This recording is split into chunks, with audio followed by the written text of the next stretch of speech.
Today we have the USX mounts. So I'm excited to get it open. Let's get started. I'm excited because it holds up like from like a 50 inch to like a 75 inch, you know, so that's pretty durable. Full motion, you know, so it's gonna be able to move all around. So let's get it open.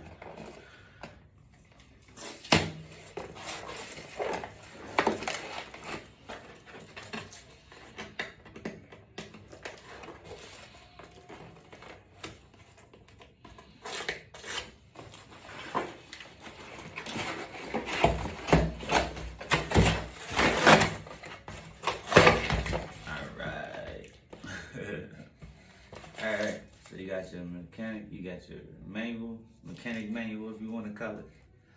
Alright, so let's get it unboxed. So that's everything out of the box. So you got all the instructions here on how to put it together, right? And then so you got all your pieces to make sure that you ensure you're putting it together properly. So pretty much it's sturdy, looks good.